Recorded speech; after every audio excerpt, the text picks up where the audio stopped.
읽었던 로마서 1장 2절을 가지고 복음이란 제목의 말씀을 나누려고 합니다.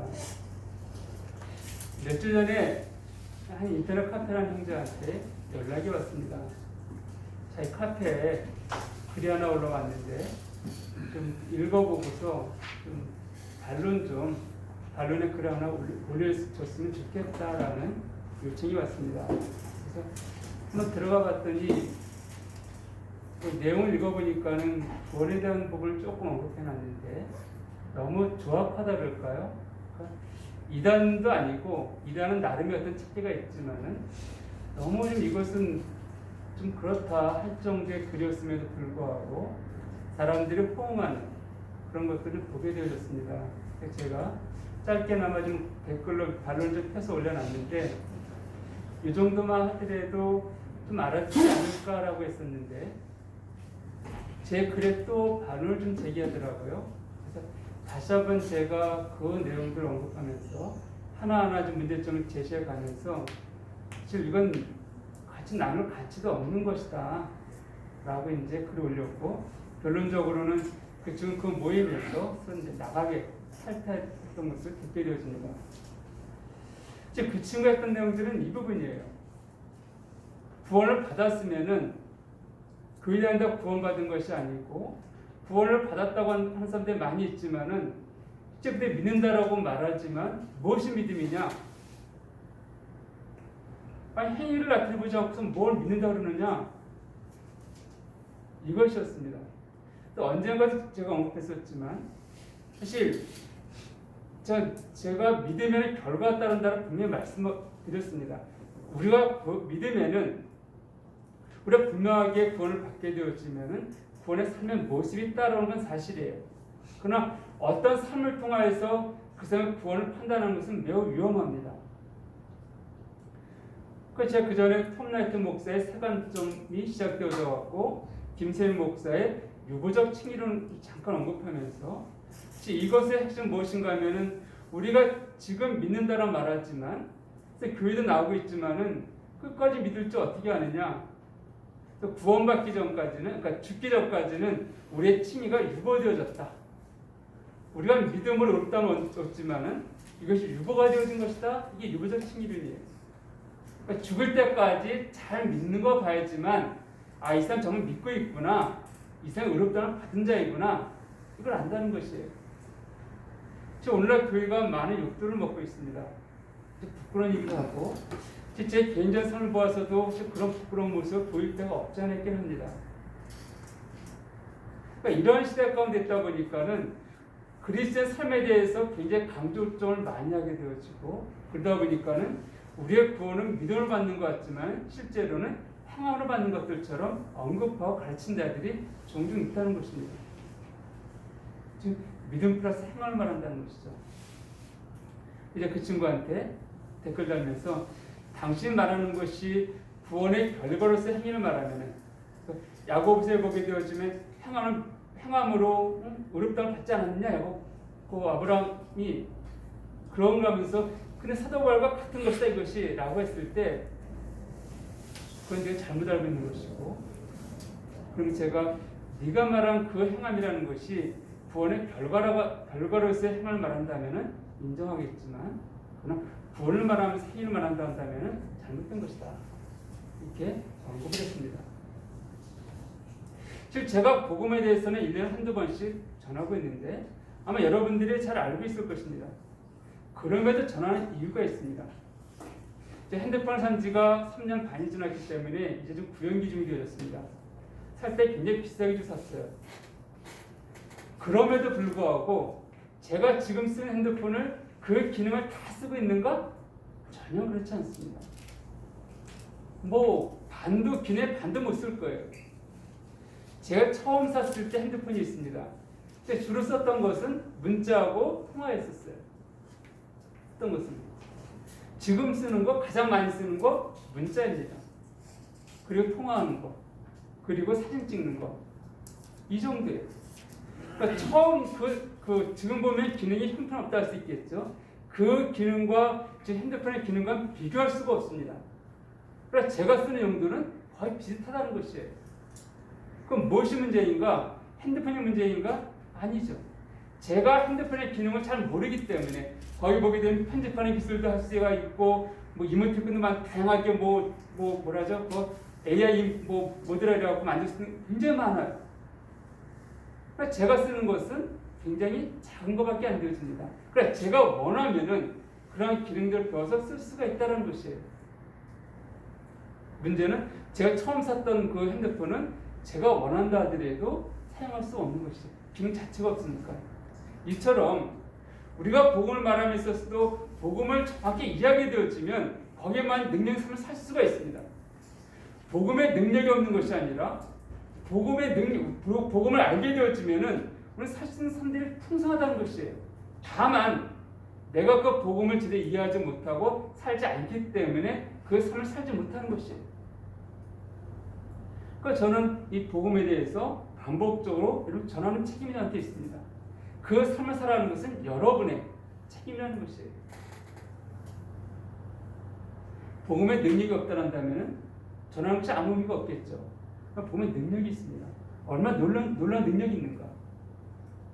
저는 이 복음을 여러분 제대로 이해하기 원합니다. 그 복음이 무엇인가? 마가복음 1장 1절을 보게 되어지면 이게 기록되어 있습니다. 하나님의 아들 예수 그리스도의 복음의 시작이다. 이 기록되어 있습니다. 이제 복음은 말 그대로 기쁜 소식이에요. 아주 굿뉴스입니다. 근데 이 복음을 말했을 때 사람들마다 자기 생각하는 그 좋은 소식, 이 복음이 다를 수가 있습니다. 한 예를 든다 한다면은 지금 취업을 앞두고 마지막 면접을 놔둔 사람이란다면은 거기서 가장 큰 복음은 거기 면접에 통과해서 취업을 하는 것일 거예요. 만약에 집이 없던 사람이 청약 신청했습니다. 그래서 지금 가장 큰 복음은 청약이 되어져서 집에 입주하는 것일 거예요. 이렇게 사람마다 상황 따라 우리가 복음을 말할 때 다른 것도 말할 수 있지만은 그러니까 인간 전체를 놓고 봤을 때 복음이란다면은 무엇인가? 구원이라 할 수 있습니다.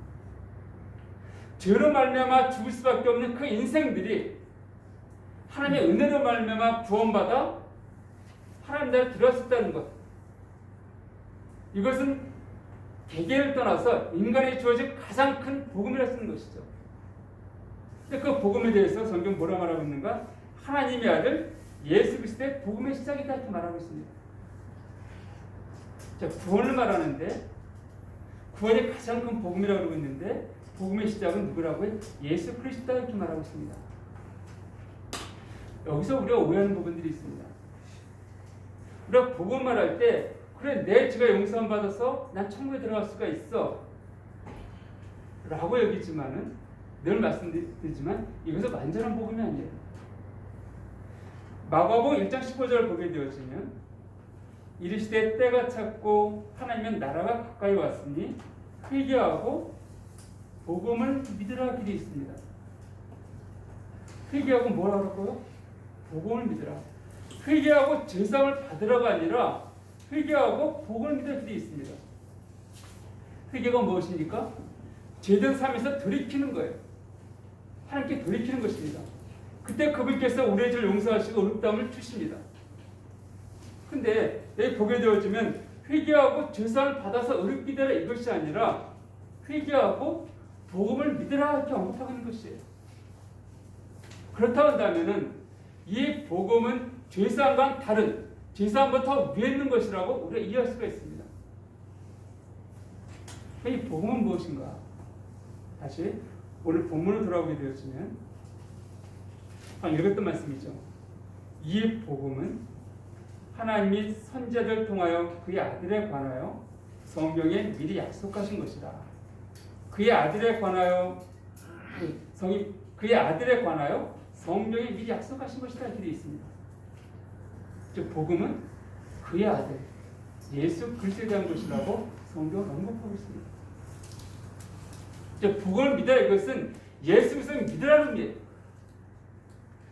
우리가 구원에 대해서 물어볼 때 당신 죄사함 받았습니까? 다 의롭다고 인정받았습니까? 오늘 죽어서 천국 갈 수 있습니까? 이런 질문을 우리가 할 때가 있습니다. 근데 성경은요 너희가 믿음이 있는 건 너희 자신의 시험을 확증하라 라고 말하면서 무엇을 말합니까?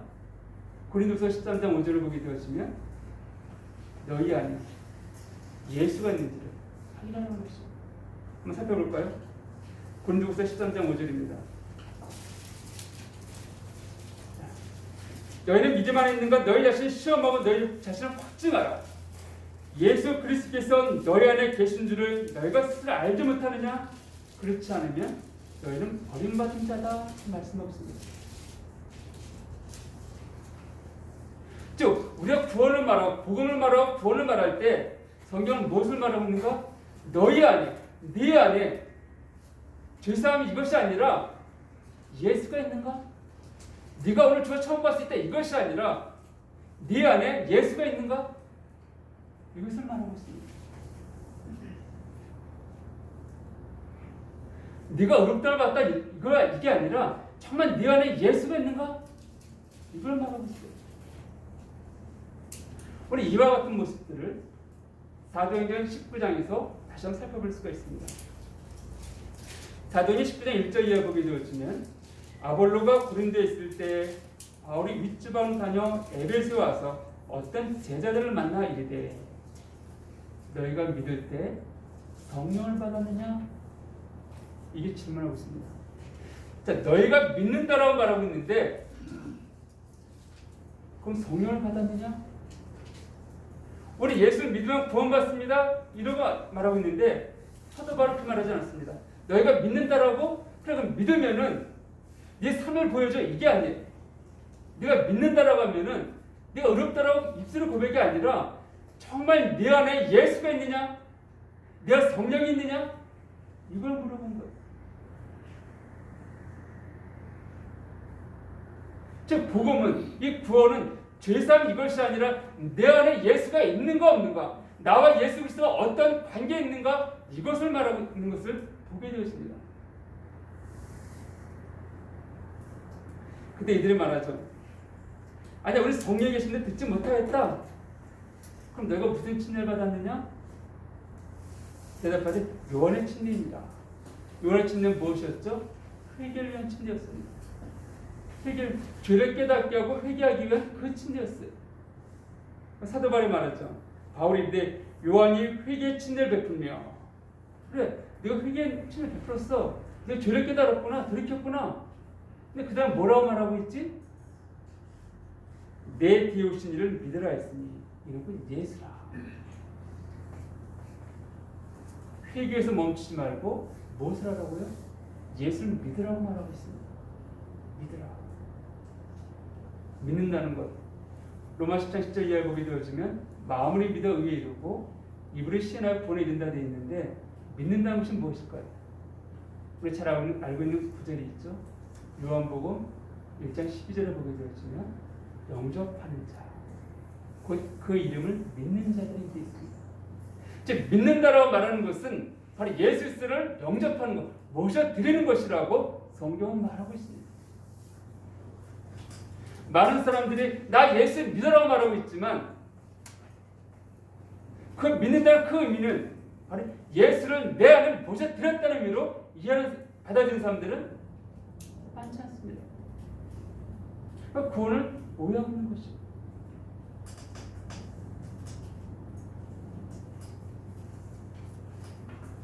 이제 이 사람들, 사도행 19장에 나왔던 이 사람들을 내가 회개의 침례를 받았다. 난 죄가 없어. 우리가 첫사람 아담을 생각할 때 이 사람은 죄가 없습니다. 죄가 없어요. 그럼 이 아담이 하나님께서 정말 사랑하시던 그 사람이었을까? 죄 없으니까는 완벽하구나 이랬을까요? 아닙니다. 에베소서 1장 3절 이하의 말씀을 보게 되어지면 에베소서입니다. 1장 3절을 보면은 이렇게 말씀하고 있습니다. 찬송하리로다. 하나님 곧 우리 주 예수 그리스도의 아버지께서 그리스도 안에서 하늘에 속한 모든 신령과 우리에 주시되 곧 창세전에 그리스도 안에서 우리를 택하사 하게 되어 있습니다. 창세전에 아담이 창조되기 이전에 그리스도 안에서 우리를 택하셨다는 말씀하고 있어요. 하나님의 첫사람 아담을 창조하셨지만은 우리의 구원은 그 창조 이전에 이미 계획된 것이라고 말씀하고 있습니다.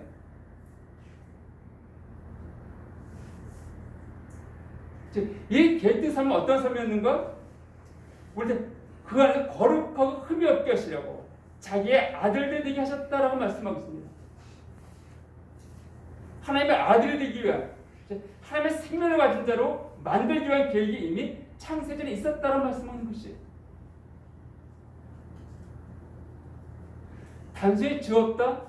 이 아담도 죄는 없습니다. 그럼 아담은 어떤 존재입니까? 죄의 유혹 가운데 넘어질 수밖에 없는 존재였습니다. 첫사람 아담이 선악과를 먹지 않았으면 어떻게 되었을까요? 예, 죄를 안 졌습니다. 지금까지 먹지 않았으면 지금까지도 살아있을 거예요. 그러나 그 아담이 정말 하나님께서 원하신 생명이었는가? 그건 아니라는 것입니다. 하나님은 하나님의 생명을 가진 자들을 원하셨습니다. 이 하나님의 생명은, 이 거룩함들은 죄를 지을 수 없는, 죄 안에 구분되어진 그 생명이라는 것이에요. 하나님은 그것을 창세전부터 계획하셨다라고 성경은 말씀하고 있습니다. 이것을 위해서 예수를 이 땅에 보내셨다라고 성경은 말하고 있는 것이에요. 그렇기 때문에 우리가 구원을 죄사함으로만 이해하게 되어지면 난 죄가 없습니다. 여기서 멈추게 되어지면 첫사람 아담처럼 그 또 죄의 유혹에 넘어갈 수 있는 그런 존재라는 것을 고백하는 것밖에 안 되죠. 물론 우리가 지금 구원받은 사람들은 사실 그렇다 할지라도 하나님께 부득 있음을 우리가 알기 때문에 멸망하지 않지만은, 그러나 하나님께서는 단순히 내가 죄가 없을 것이 아니라 이것을 우리에게 깨닫게 하시기 위한 것이 아니라 내가 어떤 존재로 새롭게 변화되어졌는가, 이것을 우리가 알기 원하신다는 겁니다. 이게 복음인 거예요. 단순히 내가 죄가 없기 때문에 구원받아서 이것에서 멈추는 것을 원하신 게 아니라는 것이죠.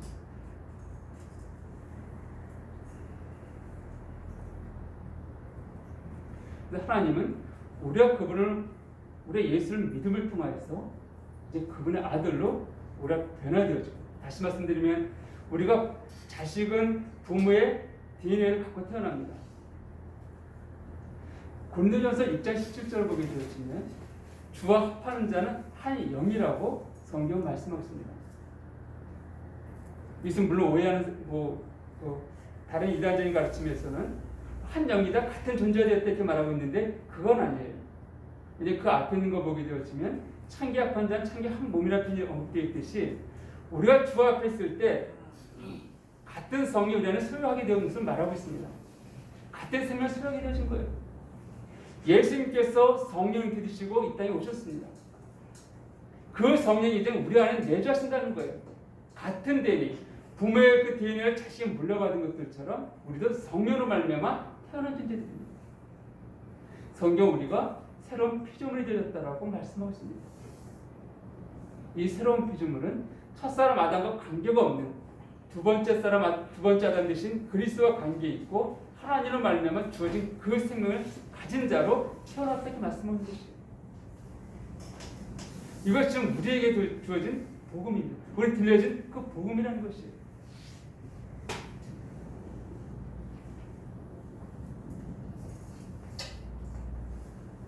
자, 그렇다면은 이 복음을 우리가 듣고 믿게 되었을 때 어떤 모습이, 어떤 삶들이 나타나게 되는가?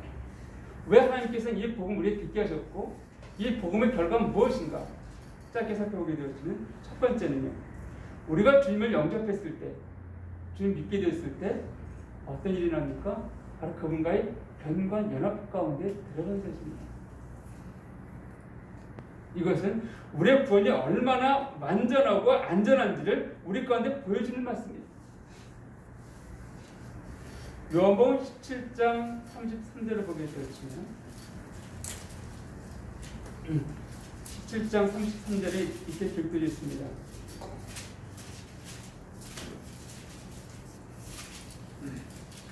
17절 23절입니다. 곧 내가 그들 안에 있고 아버지께서 내 안에 계시오 그들로 온전함 이루어 하나가 되게 하려 함은 아버지께서 나를 보내신 것과 또 나를 사랑하신 것 같이 그들을 사랑하심을 사랑하신 것을 세상 알게 하려 합니다. 이렇게 되어 있습니다. 자, 여기 보게 되었지만 22절부터 내게 주신 영광을 내가 그들에게 주었사오니 이는 우리가 하나 된 것 같이 그들과 하나가 되게 하려 함이니라. 그리고 내가 그들 안에 있고 아버지께 내 안에 계시오. 자, 삼일체 하나님의 그 하나 되심에서 언급하고 있습니다. 그러니까 삼위 하나님께서 연합된 것을 먼저 22절 보면 언급하고 있어요. 우리 삼일체 하나님의 그 연합이 얼마나 견고한지를 잘 알고 있습니다. 그걸 분리될 수 없는 것이에요. 근데 그 하나님이 우리와도 함께 되었다고 말씀하고 있습니다.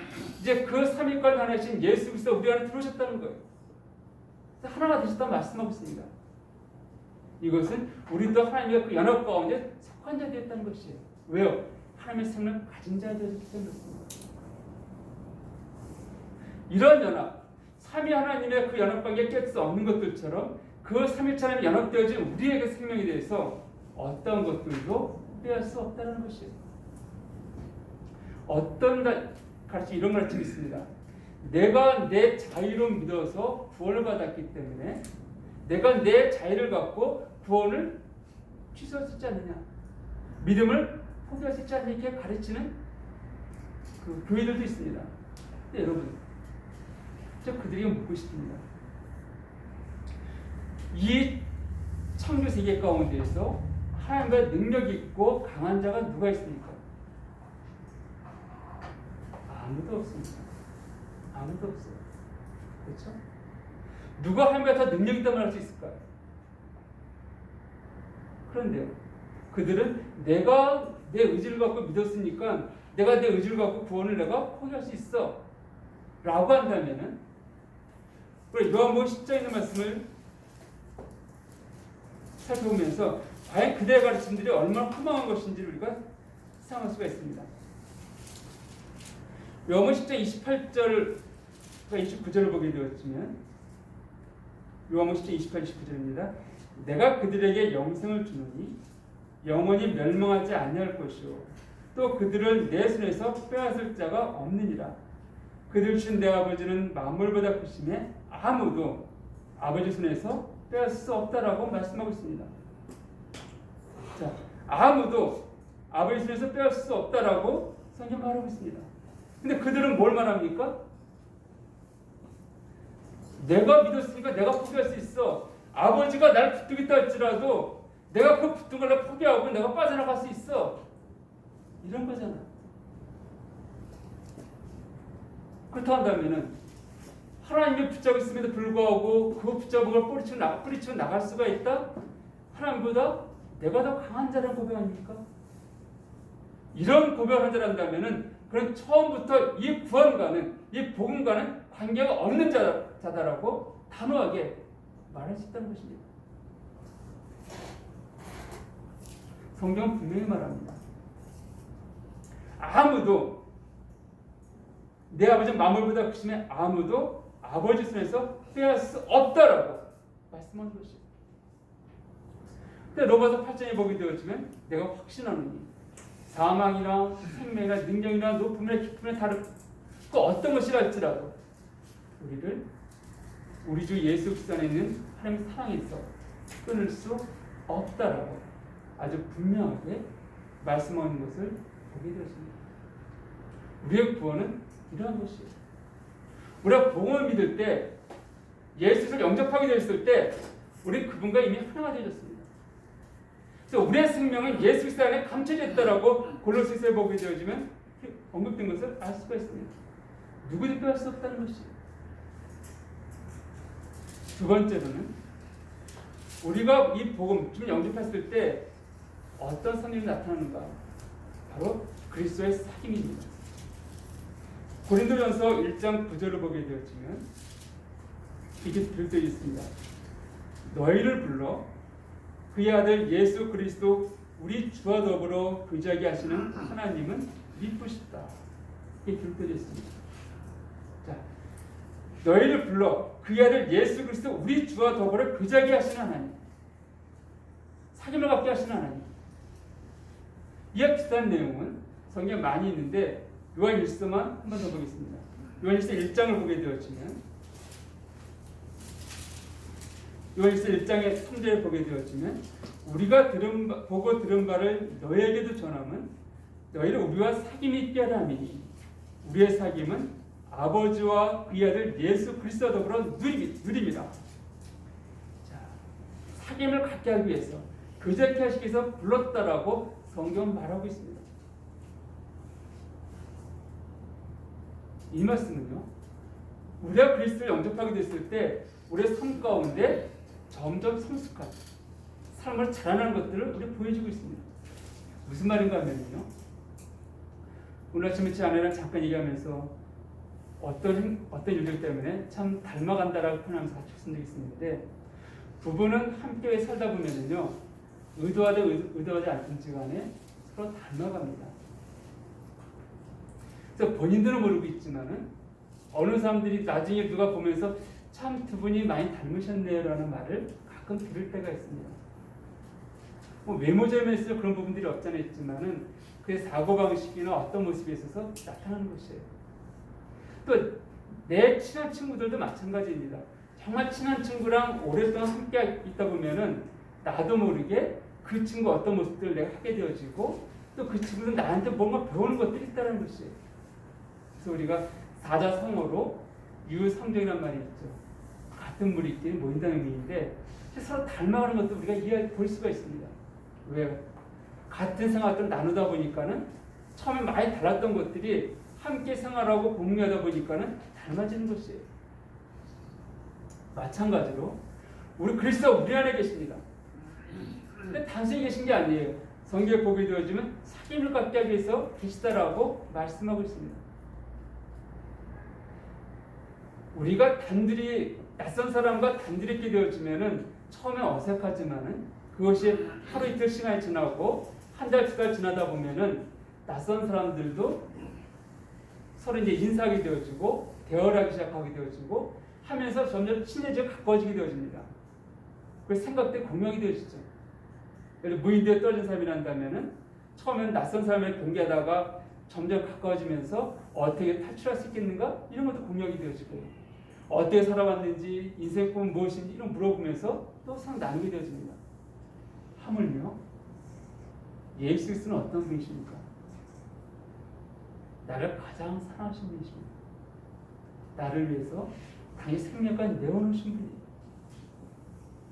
분이에요. 내가 그 사랑을 깨닫고 그분을 내 안에 모셔드렸습니다. 이렇다는 것이에요.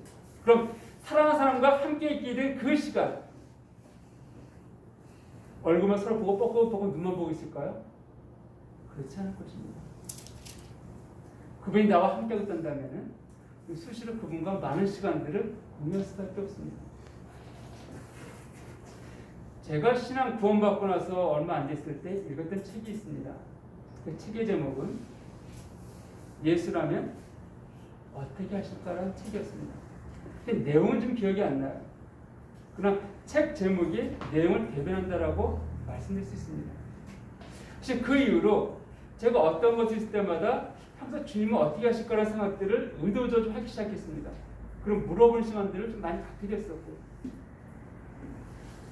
제가 지금도 일주일이나 2주에 한 번씩 글을 써서 교회 밴드에 올려놓고 있습니다. SS 올려놓고 있는데 실 똑같은 거 이번 주에 어떤 글을 써서 올렸더니 한 자매가 어떻게 긴장하면서 그런 사람이 참 신기하다라고 저한테 얘기했었는데, 그냥 하면서 주님과 함께 나누는 거예요. 주님 하다 보니까는 주님 마음들이 느껴집니다. 교훈들이 느껴지는 거예요. 그러니까 제가 썼던 글들은 꾸미는 글들이 아니고 제 삶 가운데 경험되어졌던 것들. 어떤 일이 생기면 전 주님과 함께 물어봅니다. 좀 이런 것들이 있네요. 전 이렇게도 하네 라고 하면서 그분의 마음들 느끼고 했을 때 그런 것들을 정리하게 하시고 쓰게 했던 것들이에요. 그러니까 그분이 함께 있는데 왜 그분과 대화를 하지 않을까요? 근데 가장 사랑하는 분이에요. 그러니까 우리가 그분과 대화하다 보면은 그랬죠. 부부가 함께하면 닮는다라고. 예수님과 함께하게 되어지면 닮아갑니다. 그런데 예수님은 변하지 않죠. 왜요? 완전하신 분이기 때문에 내가 그분을 점차 닮아가는 것입니다. 닮아가는 것이에요. 그러니까 나는 내 삶의 변화들을 쉽게 느끼지 못합니다. 근데 예수 믿는다고 해서 아주 확 변하는 것이 아니에요. 그러나 오랜 시간 내가 그분과 함께 교제하고 대화 나누다 보니까는 남들이 보기에 저 형제 인격이 많이 변화되어졌네. 살다 보니까는 좀 향기가 나타나네. 이렇게 느끼는 것들을 알 수가 있습니다. 제가 그렇다는 게 아니고요. 주님과 함께 동행한 사람들의 삶의 모습들이 그러하다는 것입니다. 그러니까 본인은 의식하지 않든지 간에 한게 없어요. 그러니까 주님과 함께 그냥 대화하고 나누고 교제하고 묵상하고, 쉽게 말하면 우리가 성경을 읽고 기도하고 묵상하고 암송하고, 그러면서 주님과 함께 주님 이거 어떻게 생각하시죠? 물어보고, 이런 거밖에 한 게 없음에도 불구하고 시간이 지나다 보면은 이미 그의 삶들이 조금씩 주님처럼 되어지는 것들을 보게 되어집니다. 바로 인격이 자라게 되어지고 신앙이 성숙해지는 것들이죠. 이것이 복음의 능력입니다. 내가 삶을 살려고 애쓰는 것이 아니라 그냥 주님과 함께 그냥 동행하다 보니까, 따라가다 보니까 그런 모습들이 우리 삶 가운데 나타나는 것이요.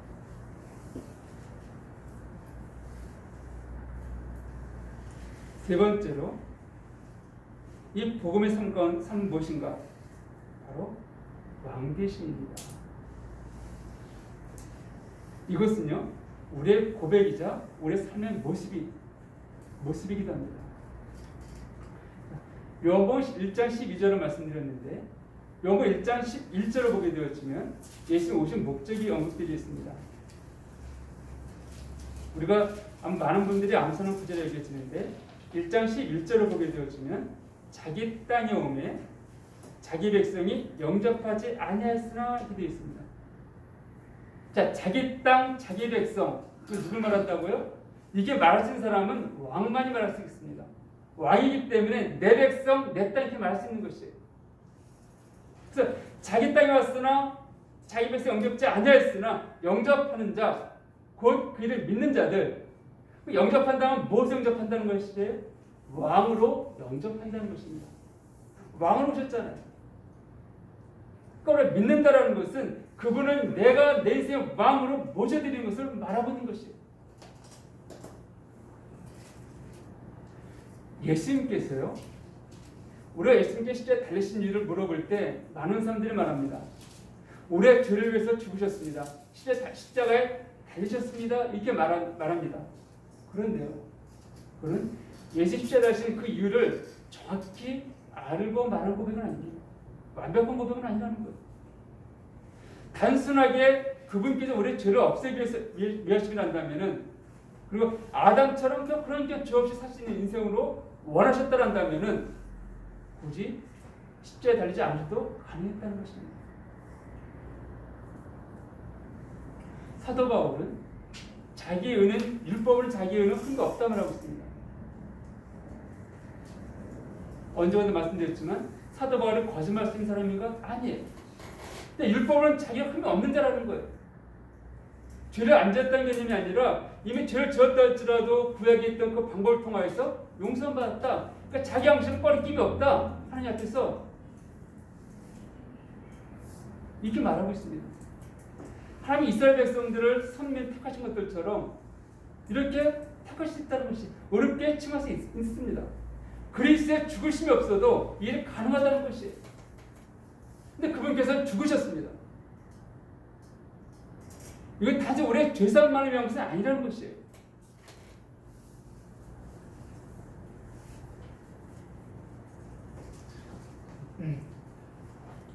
요한복음에 보게 되어지면 요한복음 10장을 다시 한번 보겠습니다. 요한복음 10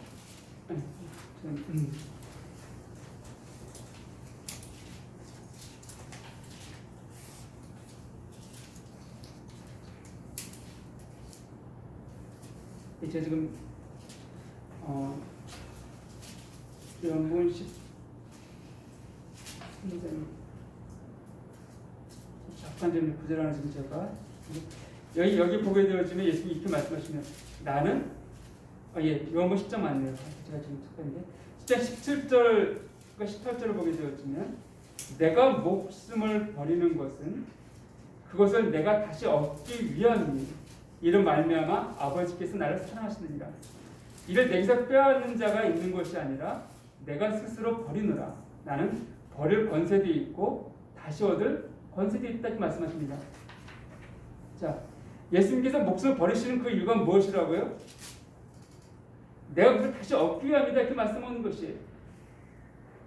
즉 그분과 죄싸움을 쓰는 게 아니라 내가 스스로 버리는데 다시 살기 위해서, 살아나기 위해서. 왜요? 하나님께서 살아난 이유가 있습니다. 바로 그 예수를 믿음을 통해서 사람 피죽을 든 그들을 자기의 친백성이 되게 하시기 위해서 그분은 이 길을 택하셨다는 것입니다. 죄 있는 인간들이 아니라 죄가 없는 완전한 인간들로 자기의 친백성을 삼으시고자 디도서 2장 14절에 바로 그 부분을 언급하고 있는데, 디도서 2장 14절을 보게 되었으면 읽어드리겠습니다.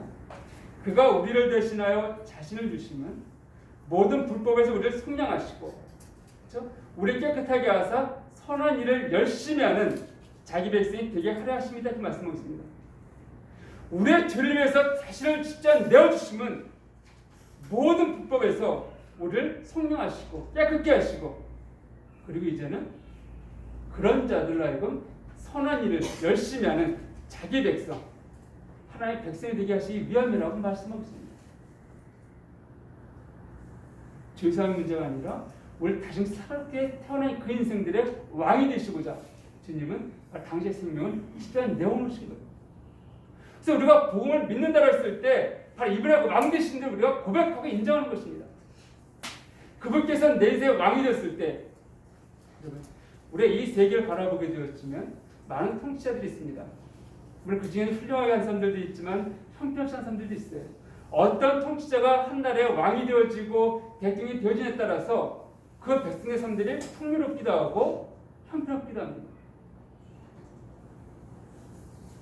하물며 완벽하신 하나님께서 우리 인간의 통치하실 때 그의 삶도 얼마나 풍성할까요? 얼마나 놀라울까요? 그분은 공의와 정의를 통해 다스린다고 말씀하고 있습니다. 그 하나님께서 우리의 왕이 되시고자 바로 죽으셨다요 다시 살아나셨다고 말씀하고 있습니다. 이게 복음입니다. 우리가 복음을 믿는다, 이것은 바로 이 관계가 형성되었다, 이 부분을 언급하는 것입니다. 즉 내가 예수를 믿는다 하면서도 그분이 내 마음속에 없고, 내가 예수를 영접했다면도 불구하고 내 삶 가운데 그분과 사귐이 없고 그분의 왕 되신 대로 고백되지 않는 삶이란다면 그 사람은 자기의 구원에 대해서 난 죄사함 받았어 이것이 아니라 내 구원에 대해서 진지하게 한번 들켜볼 것을 성경은 바라고 있습니다. 처음 말씀드렸던 고린도후서 13장 5절에 있는 것처럼 너희가 믿음과 너희 자신을 시험에서 확증하라. 너희 안에 예수가 없으면 너희는 어린 자라고 성경은 말하고 있습니다. 오늘은 여기까지 나누겠습니다. 기도하시겠습니다.